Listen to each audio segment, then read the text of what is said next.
మన దేశానికి తొలుత ఉపరాష్ట్రపతి సర్వేపల్లి రాధాకృష్ణన్, అటెన్క Zakir Hussain, V V Giri, Gopal Swarup Pathak, B D Jatti, Mohammad Hidayatullah, Ramaswamy Venkataraman, Shankar Dayal Sharma, K R Narayanan, Krishan Kant, Bhairon Singh Shekhawat, Hamid Ansari, Venkaiah Naidu, మొన్నటిదానిక జగదీప్ ధన్కడ్ ఇగిప్పుడు గీసారు.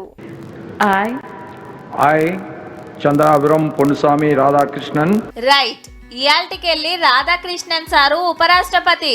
పొద్దుగాల రాష్ట్రపతి ముర్ము మేడం ప్రమాణ స్వీకారం చేపించింది. ప్రధానమంత్రి, మంత్రులు, పాత రాష్ట్రపతులు, ఉపరాష్ట్రపతులు, ముఖ్యమైన వాళ్ళందరూ వచ్చిండ్రు.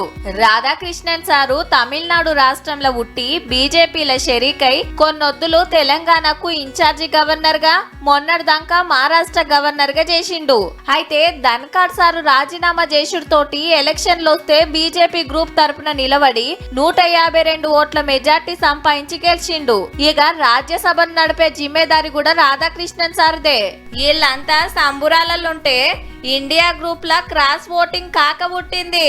వీళ్లకు 311 మంది ఎంపీలుంటే సుదర్శన్ రెడ్డి సార్కు 300 పడ్డాయి. మళ్ళా 15 ఓట్లు చెల్లలే. ఈ గ్రూపులుండి అటు సపోర్ట్ చేసినోళ్ళు ఎవరు, ఓటేయలేని ఎంపీలు ఎవరెవలనే చర్చలు నడుస్తున్నాయి. మీ పార్టీ పైసల కమ్ముడు పోయిందంటే మీ పార్టీ కోట్ల కాశ పడ్డదని ఒకరినొకరు బజాట్లకు గుంజుకునే కార్యం దిగ్విజయంగా నడుస్తుంది. ఓ దిక్కు ఓట్ల దొంగతనం మీద లడాయి ఎత్తుకుంటే సొంత గ్రూప్ ఓట్లు గయాబావుడే గమ్మతున్నది పో.